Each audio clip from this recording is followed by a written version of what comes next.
Thank you very much for those kind words. It's great to be here. Great to see a good crowd and several friends in the audience.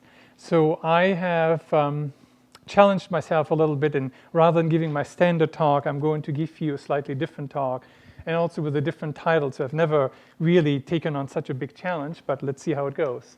So how can we make progress? To really make progress, you first need to really understand what really are the goals. Without knowing what the goals are, you cannot make progress towards those goals. So I would submit to you that psychiatry researchers, by and large, have three different goals in mind. The vast majority, 80% plus, are interested in establishing markers of a disease. This could be a genetic marker, a neuroimaging marker, any kind of biological measure that you can use to validate your clinical concepts. There's a smaller group of people who really understand the patient's experience and would like to use neuroscience to understand how a person is experiencing a delusion, a hallucination, a panic attack, whatever it might be. They have a very different, often I refer to this as the typical British approach to psychiatry because it's informed by a lot of traditional psychopathology. And the smallest number of people, but growing in size, and I'm pretty sure several of those people are in the room today, have a different take on this and say we have to throw out number one and number two. We have to start all over again and actually first understand the brain and work our way from the bottom up all the way to the clinical phenotype. I've also given you a little quiz here because these three people represent these three different views, and I will introduce them one after the other. So you can pick your favorite candidate for position number one. That happens to be Emil Kraepelin, who pioneered the application of diagnostic principles in psychiatry. He basically shaped what we still do in psychiatry, which is identifying disease units in patients, labeling them with things like dementia praecox, now called schizophrenia, or manic depressive illness, now called bipolar disorder. The second person, who was much more interested in understanding the person's individual suffering, was Eugen Bleuler, who recoined the term dementia praecox into schizophrenia in 1911. The person outside of this group, the odd one out, was Karl Wernicke, who published a textbook called Principles of Psychiatry in 1900, interestingly never translated into English. And in this textbook, he literally challenged the status quo of psychiatry and said, you got it all wrong. You will never end up with neural markers of illness if you do not understand the brain first. Also, when I was putting together the slide, I was getting a little bit concerned that having a German accent, being interested in the neural basis of psychiatric disorders, and having facial hair somehow co-segregates. So just read this quote. Psychiatry is a young, still developing science that must, against sharp opposition, gradually achieve the position it deserves according to a scientific and practical importance. There is no doubt that it will achieve this position, for it has at its disposal the same weapons which have served the other branches of medicine so well: clinical observation, Mr. Osler there on the left, the microscope, and experimentation. So it's against opposition. It will achieve this position, but hasn't done it yet. I mean, although it's a little bit antiquated, it could be said today. But this goes back to the sixth textbook of psychiatry, where Kraepelin actually created the paradigm, the still major paradigm in psychiatric research, which is that three different representations of a natural disease unit can be studied. We can be clinicians and can be focused on clinical features. We can be neuroanatomists, waiting for the person to die, doing a pathological examination and validate the clinical impressions. Or we can be geneticists or epidemiologists or whatever we would like to do those days and understand the etiology. But the most important assumption in this research, which still governs our psychiatric research, is that those three clinical features, the anatomy and the etiology, converge to validate the disease units. That is the fundamental flaw of psychiatric research today, because it doesn't work, or it hasn't worked so far, and we have to really rethink how it could go better. Despite that, the American establishment in the 1970s realized that they're not making much progress relying on psychodynamically infused vague principles of reality distortion, and have to make progress, particularly in the area of schizophrenia, with those Krapelinian concepts. So Gouset and Robbins, both psychiatrists at WashU, then changed the paradigm. At least the American paradigm had not been neural-based. Nobody in American psychiatry at that time in a powerful position embraced neuroscience as a most important principle to understand psychiatric illness. So they focused on diagnostic validity, and they outlined 5 different phases. So you start out with clinical description, then you progress to laboratory studies, then you exclude diseases from each other based on those biomarkers, and then you do follow-up, meaning longitudinal studies and ultimately family studies to study the heritability or genetics. And by applying those principles, they concluded in this more speculative than data-driven paper that you can separate 2 very distinct groups of patients with schizophrenia, those with poor and those with good prognosis. So that's my prelude into this topic. I will now switch gears and give you, in about 40 minutes or so, the summary of my 20-plus years of studying laboratory abnormalities in one small region of the brain, and then return to the topic of how much progress I have made personally, or how much progress we need to make as a field to advance our understanding of psychiatric illness. So keep all of those caveats in mind as you now start looking at a small region of the brain, the temporal lobe, and particularly the hippocampus. You will appreciate here that the hippocampal gyrus basically makes it impossible to appreciate the full extent of the hippocampus, but when you carve away all of the white matter and cortex from the lateral convexity, you can see the uncus, the body and the tail of the hippocampus. If you make a cut through the mid-body of the hippocampus, you see the typical C-shaped Ammons horn formation, cornu ammonis, subfields 1, 2, 3, and 4. And a similar section can also be appreciated on an MRI scan, which is here used to display a functional activation paradigm. So I will take you through 3 levels of investigation, starting out with a large literature on hippocampal volume changes in psychosis, an emerging circuitry model, and also an abnormality at the level of an individual type of neurons that gives rise to an activity difference that we can measure with neuroimaging. So I told you that Krapelin was already talking about schizophrenia before 1900, but it took until 1985 before a researcher ever got interested in the hippocampus. Now, we also know that the neuroscientists were a little bit slow in picking up on the importance of the hippocampus in general, but it took until 85 until Bogarts published a Postmortem study.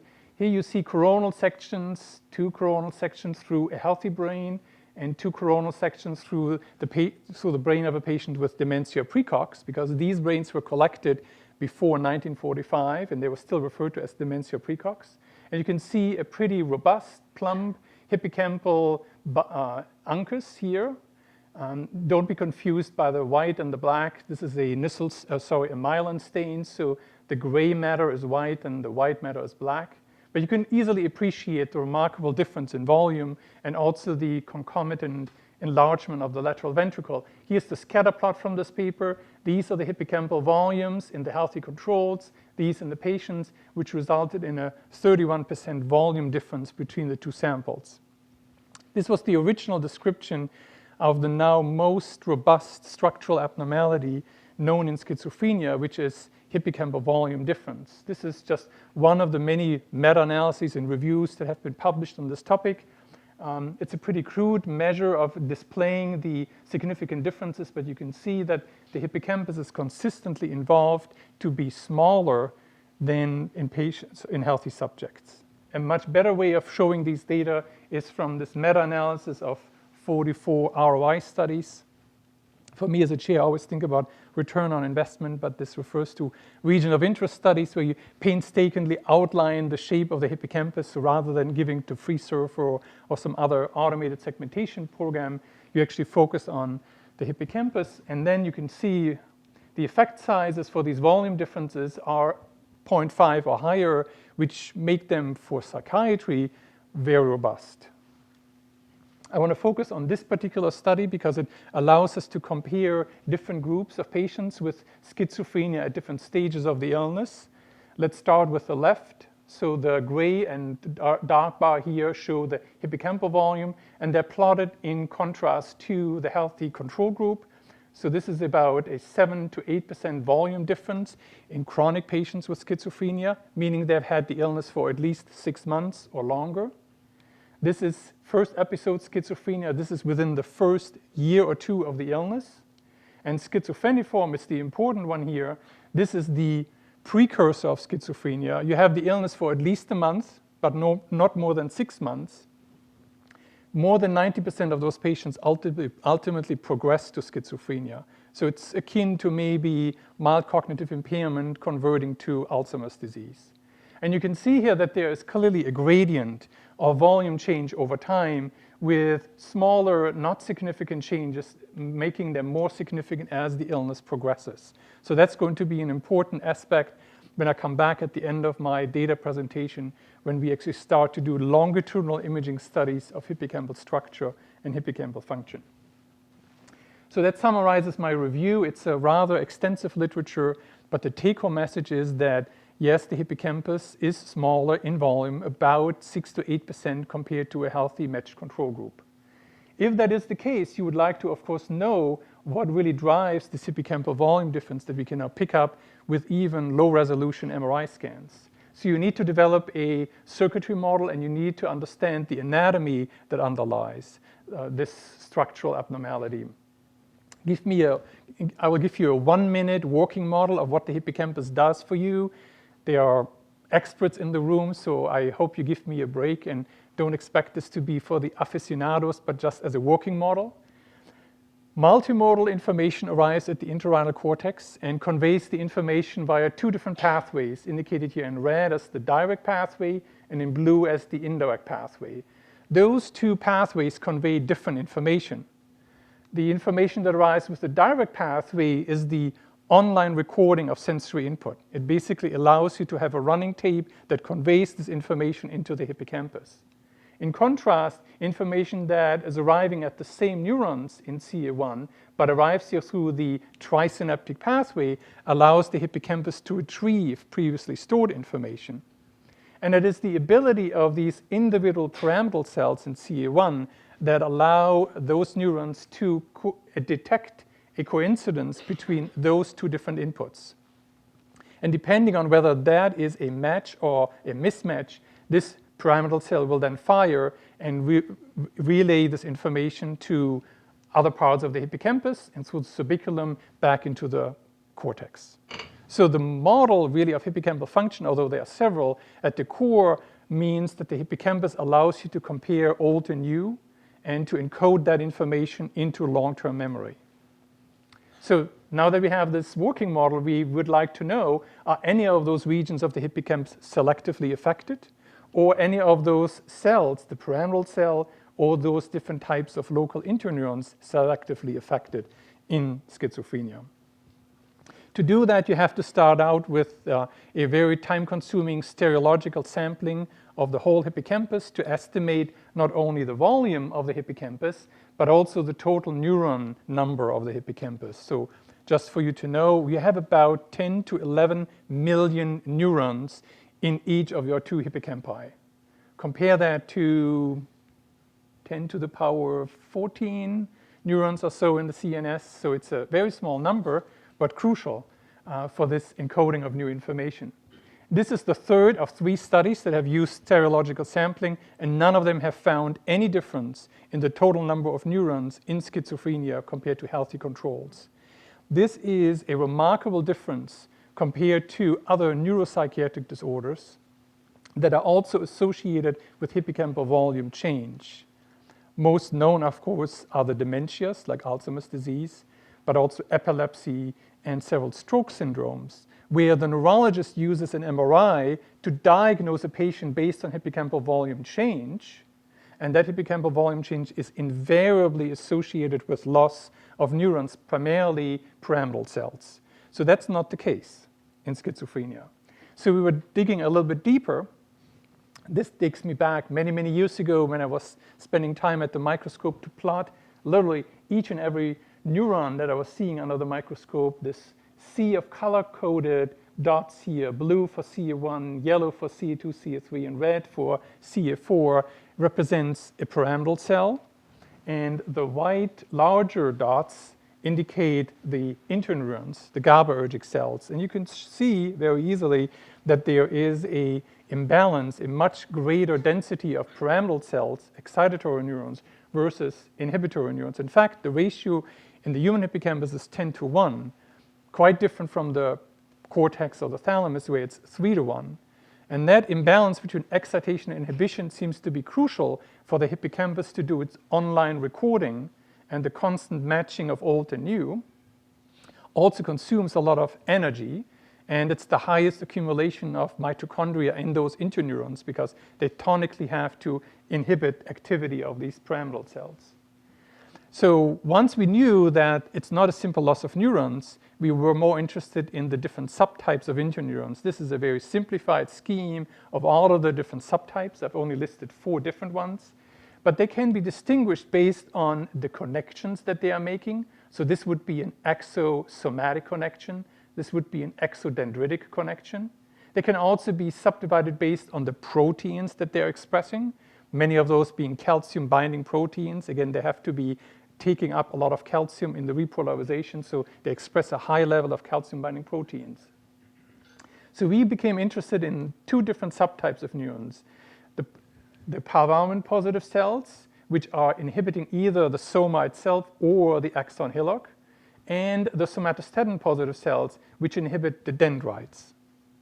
And we did this with gene expression, we did this with protein expression, and this is the last study which did a total neuron number estimate based on the expression and the serial sampling through the whole hippocampus. So this is a cut through the CA1 region, which shows you the stratum oriens, the pyramidal, and then RLM.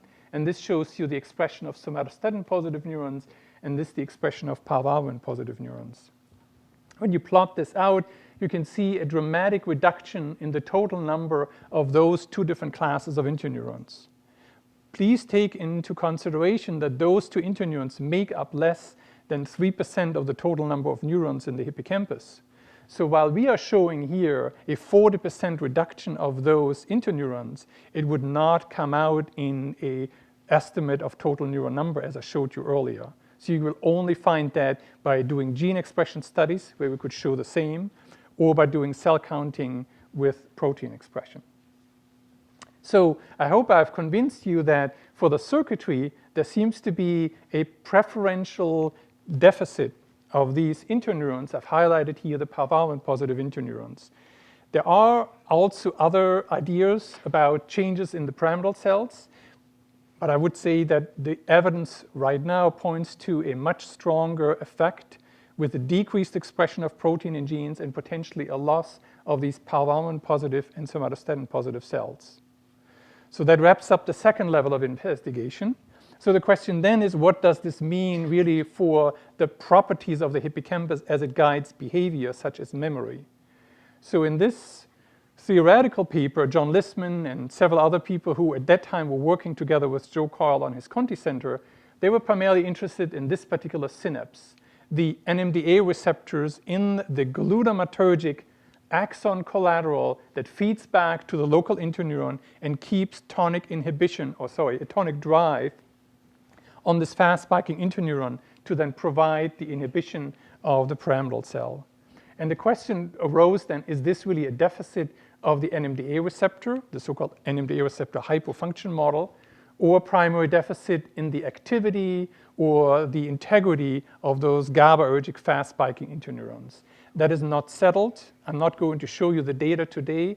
There are emerging animal models that have probed both of those questions by application of, for example, ketamine, or by the strengthening of these GABAergic interneurons. Both of those groups have found evidence for their favored model, which is NMDA receptor hypofunction or GABAergic deficit. So I will not close the chapter on that. But the important message is that this leads to an imbalance of this firing of these very large pyramidal cells, indicated here in this region CA1, that are surrounded by these interneurons. So we've mapped out here just schematically the somatostatin positive neurons and the parvalin positive cells. This is where the cell bodies are located. That's where their projections go. And so if you have a decreased inhibition by these parvalin positive cells, you will get an overexcitation by axons that arrive from CA3 arriving in CA1. If that's the case, you would hypothesize that the firing pattern of those neurons is increased. So that moves me to the third level of investigation. If that is true, then you would like to use in vivo imaging measures to ask the question, can you measure hippocampal hyperactivity in humans? So the original evidence comes from this PET study that we did many years ago, where we looked at this phenomenon, which is the increase of regional cerebral blood flow in a group of healthy subjects when they're engaging in two different tasks. You can ignore the baseline for now. But those two different tasks only differ in the ability to accurately recall, based on a word stem cue, previously learned words. For healthy subjects, the accuracy here was barely above chance, whereas the accuracy for this condition was above 80%. And that remarkable difference in word stem cued recall accuracy was entirely related, highly correlated to an increase of regional cerebral blood flow in the hippocampus and no other region of the brain. That pattern of increased blood flow in the context of increased recall accuracy was completely lacking in schizophrenia. If there was one, it was going the opposite direction. And tonically, there was a substantially greater regional cerebral blood flow throughout the entire experiment, not modulating blood flow in the constraints as you would expect of the working of the memory paradigm. So we followed that up with several other experiments. I'm just showing you two of those today. So this is one of the most boring experiments you can imagine. You put a person into the scanner and you just look at the same face for literally 80 seconds, and that's all they do. It's just going to be presented over and over again. And in a healthy hippocampus, but also amygdala, you actually see this pattern of a controlled, here in these open boxes, of a decreased bold signal over time, which we refer to as a pattern of habituation, which does not occur in patients with schizophrenia. So because of some uncertainties about the paradigm, we replicated this in a similar paradigm. Now it's 120 seconds. Now we do two different variations. We not only have repeated phases, which was the original paradigm, but we also have novel phases, and we also do it for repeated and different objects to really tease apart the effect of novelty versus repetition, and also phases versus objects. And this is an interesting pattern that emerged when we did this. So this shows you the difference between the two groups. So control greater than schizophrenia, bold signal change in the hippocampus. And it's true for both phases as well as objects. So this did not make a difference. In the healthy subject, you still get this previously shown habituation pattern for the repeated phases or repeated objects. But you get the opposite pattern, an increased bold signal over time over those 120 seconds for the novel phases. And that interaction was completely lacking in the patients, and that then drove the between group difference. And that interaction, habituation to repeated and increased bold signal to novel phases, actually predicted the accuracy of the healthy subjects and also the patients to remember words outside of the scanner in a different memory paradigm administered at the same time, indicating that this ability to modulate hippocampal function, the ability to habituate or to increase to novel stimuli, is related to memory function. Let me switch gears and move from the bold signal studies. I've given you just a selection of those studies to a very different modality, which we have embraced more recently. But the person who pioneered this was Scott Small at Columbia, who really originally developed those methods to study Alzheimer's disease. But he was interested in cerebral blood volume mapping rather than cerebral blood flow. And he has shown very nicely in animal models, but also in human subjects, that the measurement of CBV seems to be a better indicator of pervasive pathology. So for example, a change in the firing pattern of a particular brain region that is not just in response to a particular sensory stimulus, but occurs throughout the entire day and maybe lasts for weeks and months, will lead to changes in CBV. For example, in Alzheimer's disease or mild cognitive impairment, decreased CBV actually precedes the later onset of memory deficits and the changes of hippocampal volume. He used the same methodology and was able to show, and this is shown here, and you can see here the gray bar are the controls, the patients are the darker bars. So you can see here a significantly greater cerebral blood volume signal in region CA1, but not in the DLPFC. And here it's in CA1 indicated in this heat map here in red, but not in any of the other hippocampal regions. Lastly, he showed that that increase in CBV in CA1 was correlated to the severity of the psychotic symptoms in those patients. So that was the original evidence pointing towards CA1 specific hyperactivity in psychosis. And in the follow-up study published 2 years ago, they extended this to prodromal subjects. So this shows you coronal sections through the hippocampus. This is anterior. This is still the uncus. And this is the body and then the tail of the hippocampus. Again, the heat maps show you in red increased cerebral blood volume. And you can see when this is plotted out as a bar graph that only in the very anterior part of the hippocampus do you get a significant difference, a greater cerebral blood volume in those prodromal subjects that convert into psychosis, but not into those who do not convert into psychosis. And this increased cerebral blood volume measured during the prodromal period is then related to volume change of the hippocampus over a 2-year period. So in addition to the original finding of increased cerebral blood volume, also a relationship between increased cerebral blood volume being a predictor of later volume changes in chronic patients. So we have recently been able to replicate this finding in chronic patients. So we did not study prodromal or first episode patients here. So this is the original study that we published as recently, and again find an increase in CA1, cerebral blood volume, not in any of the other regions.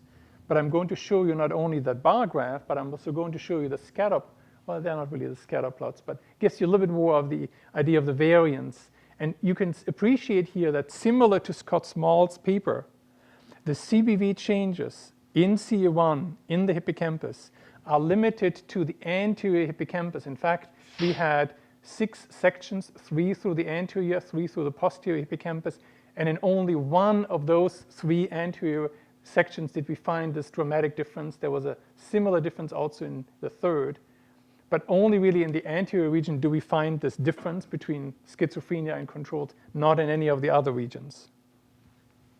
And lastly, because CBV is a difficult study to do, it requires you to inject a contrast agent, gadolinium, and so a lot of the patients are not willing to do this.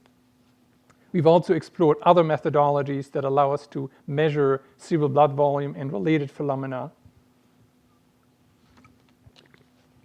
This is the first, and that's dynamic susceptibility contrast, MRI imaging. In contrast to the CBV mapping, we can measure not only cerebral blood volume, but we can also measure cerebral blood flow in the same person. And by doing that, using the same cohort where I just showed you the differences in CA1, we of course can show the increased CBV in the hippocampus, but this is in the context of normal CBF values. So bold signal changes would not pick up on this difference in activity of the hippocampus. And the mean transit time, which is simply the ratio of the blood volume over the blood flow, is not different either. So that is important to know because people have previously shown that cerebral blood flow does respond to medication, and the increased activity of the hippocampus as measured with BOLD or O15 PET normalizes with the treatment with antipsychotic drugs. So an increased signal at baseline without medication and a normalization of that pattern with CBF with medication. We do not expect to see that with CBV because those chronic patients were all medicated. Okay, so I'm coming to the end of my little story about the hippocampus and why people might want to look at the hippocampus as one of the regions that is affected in schizophrenia. But I have to give you one last piece of information. If there really are hippocampal volume changes, if the circuitry is really impaired to the degree that these pyramidal cells, whether they are in CA1 or in other regions, are not properly inhibited by local inhibitory neurons, and if that really leads to changes in blood flow or blood volume as an indication of activity, would we really care as psychiatrists? Does this really lead to any changes in behavior? So we, for many years, have been interested in memory. So while we have tried many times, it's actually very difficult to correlate these abnormalities in CBF or CBV with the memory performance of the individual subject. That would be great to do, but we've not been able to do so yet. But in different data sets, we have shown very convincingly that relational memory performance, which is linked to the hippocampus, is selectively impaired in schizophrenia. So I'm going to show you only one of those paradigms. This is the one that was recommended by a group of investigators referred to as the Centrix Initiative. They all came together and said, if you want to study hippocampal memory function, you want to take this paradigm. It's called the associative inference paradigm. So the way how this goes, just imagine you are the person learning this task. In the initial training phase, you simply learn to associate one house with one face, and in different trials, the same house with a second face. And over several minutes, typically it takes 20 to 30 minutes for a subject, whether they are healthy or have schizophrenia, to learn this association. You will then later on be tested to associate this house and this face together. In addition to those house-face pairs, there's a second set of pairs where you simply have to associate two different faces with each other. So literally in the instruction, we say, just imagine this person lives in the house and those two people are a couple. And then over time, you learn this association. Then, during the testing phase, you make two different important distinctions. First, since you have learned this association, you're simply being asked to associate one of the two faces with two of those, and then you select the correct one simply by multiple choice. And then you do something novel. You associate the two faces that have previously been linked to the same house with each other. So those face pairs you've previously already seen in the testing phase, you simply are being presented about 20 minutes later with the same faces again, and you have to recall them. These pairs have never been shown together. Despite the fact that these pairs have never been shown together, the accuracy in a healthy subject is substantially greater than in the simple recollection of the previously seen face-face pairs. That is the associate inference benefit, the ability to benefit in your recall accuracy based on the relational binding of those two faces to the same intervening item, in this case, the house. That is a significant difference, which is robust in healthy subjects and was completely lacking in patients with schizophrenia. And more recently, we've shown that this effect is already lacking in the very early stages of psychosis. On average, those first episode patients were ill for 12 weeks. So they were called schizophreniform patients.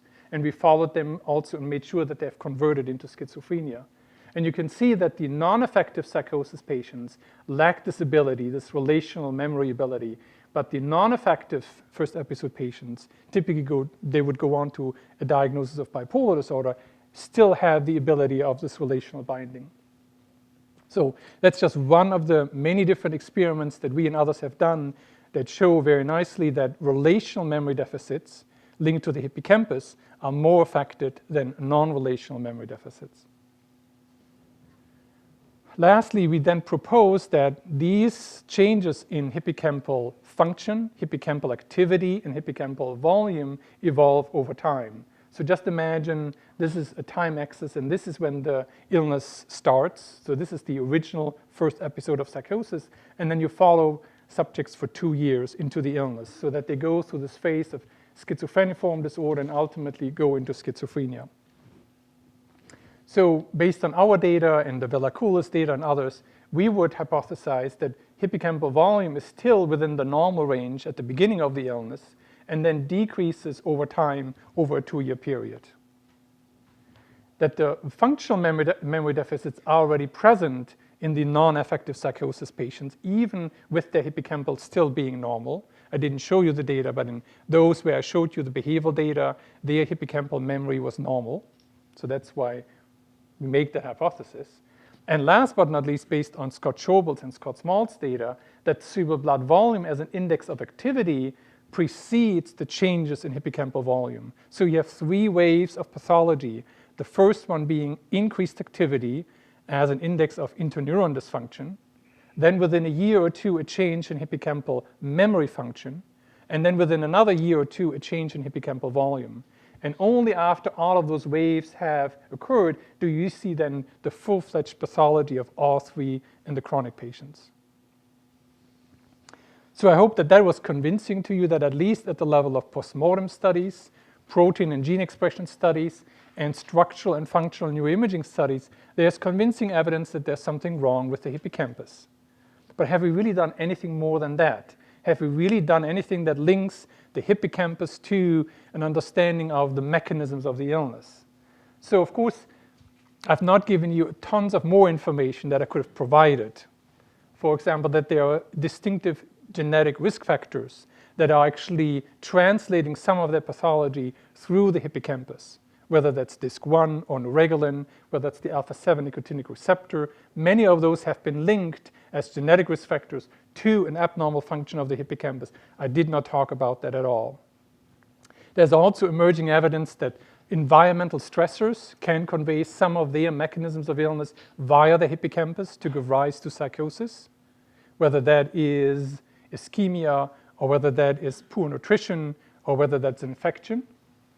I've also not given you any evidence that the hippocampus has anything to do with the cardinal feature of psychosis. I've only given you evidence that it's related to memory deficits. But that's my somewhat conservative bias that I would like to talk about the things that I know something about. So that's why I heard that story. But there's quite a bit more from other people that could flesh out the story that yes, there's something wrong with the hippocampus at various different levels. Okay. But now I go back to the original theme of the talk. So we have to then ultimately ask ourselves, what can neuroimaging, postmortem research contribute to a better understanding of psychiatric disorders, and how can they validate clinical concepts? All that we've really done is we've given you some evidence that there's something wrong in the laboratory with the hippocampus, whether that's the postmortem studies I showed you or whether it's the imaging.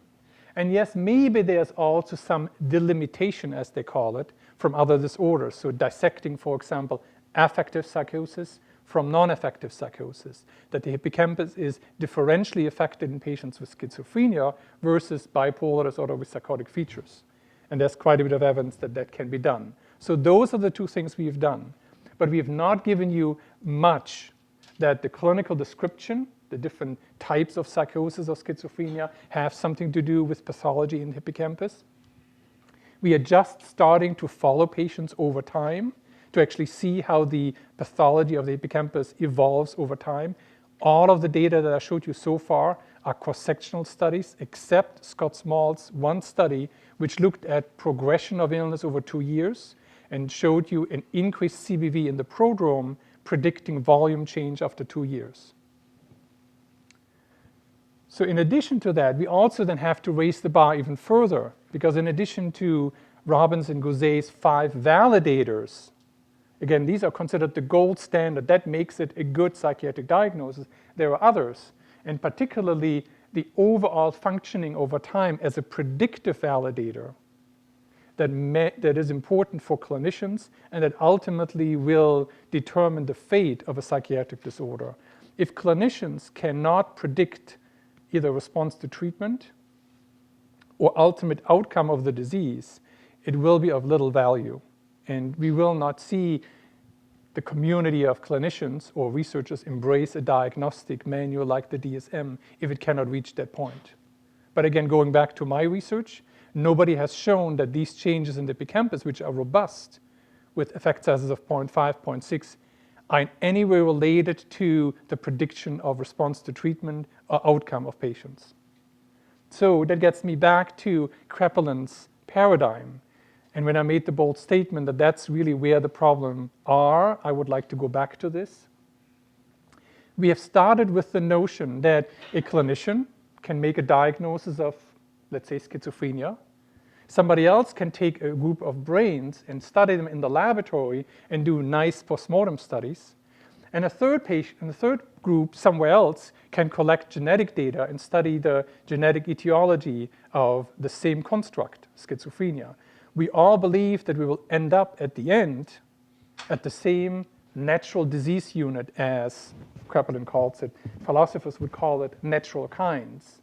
The idea really is that different approaches to an illness are ultimately converging on the same natural units. But it is unknown, in fact it is unlikely, that those different validators, clinical features, anatomy, and etiology, truly converge on the same entities that we can study in the clinic or in the laboratory. So the question then is whether the paradigm that we have chosen, the Kraepelinian paradigm, to believe that whether you're a clinician, an anatomist, or a geneticist, we will all at the end come together. It's almost like building a tunnel through the Alps, and somebody starts in Italy, somebody starts in Austria, and you will end up together in the same place, but is that really going to happen? We might just pursue different paths and end up in very different places. So how would that then be tackled at the level of psychiatric diagnosis? That, of course, has led some people to ask for a revolution, or at least a Copernican turn. So rather than subscribing to the heliocentric view of the world and replacing it with a geocentric, or vice versa, there are some people who say, let's throw out the diagnoses, let's not make that the center of our universe, let's start with the brain. And once we understand the brain and all of its different satellites and all of the different aspects of that universe, then we will understand mental illness, which of course is nothing but Karl Wernicke in 1900 saying, psychiatrists, you got it all wrong, you have to first study the brain, and once you understood the brain, then you will be able to understand psychiatric illness. Well, that might be a good scientific agenda to pursue. It is clearly disconnected from the clinical reality that we, at this point, not knowing which of those different universal models actually will be the right one, have to establish markers of the disease to make a diagnosis, to actually implement treatment. And in psychiatry, you also need to know that these treatments often have legal and forensic implications. So these diagnoses are not given simply because somebody's eligible for a benefit, let's say take a day off or have some disability benefits. These diagnoses have strong implications for their functioning in society. So we need to do that at this point, and we cannot simply wait for that Copernican turn to come from scientists. At the end, also, we need to better understand the phenotype at the level of the individual person. Schizophrenia, often considered to be the worst psychiatric illness, does not lead to an impairment in about 10 to 15% of patients once they have gone through the active and acute phase of the first episode of psychosis, meaning they will have a remission of the illness and can return to a higher level of functioning. That at the core destroys the principle of Kraepelin that we have disease phenotypes that are homogeneous. So what are the things that we need to do next in psychiatric research? And I'm giving you examples here, some infused by local flavors. First is that rather than doing cross-sectional studies where we use clinical trial designs or neuroimaging cross-sectional studies, we need to combine those cross-sectional studies with longitudinal, more epidemiological samples and really understand the evolution of brain structure and functional differences before the illness emerges, through the initial stages, and then ultimately at the end of the disease. We also need to spend much more time to really understand the first-person account of the mental illness rather than the third-person account of the clinician. And we need to then translate that to a much better understanding of social function in general and social dysfunction in psychiatric patients. And last but not least, of course, you hope that there will be some people out there somewhere in the world who make those connections between the human studies that I or other clinicians would be engaged in and understandings of the cellular and molecular mechanisms. And as examples, I've given here one of the large initiatives, the Enigma initiative. There are several others that I could have chosen that have brought together large neuroimaging data sets and are now embarking on longitudinal imaging studies, which for psychiatry is still new territory, quite surprisingly. I've also included here Aline Sachs, who should be a strong reminder that having the diagnosis of schizophrenia does not predict the fate of this particular person, because being a patient with schizophrenia can still make you possible to have a full academic life and be a MacArthur Genius Award winner. And last but not least, I don't have to tell you about the Broad and the initiative that is underway to really understand more of the molecular and cellular mechanisms. So I think I made it in less than an hour. And also for those who have known me over the years, they know that I started all of this because Steve kept me at Mass General for too long. And then I started there and then went to McLean, and for the last 9 years I've been at Vanderbilt. Thank you very much.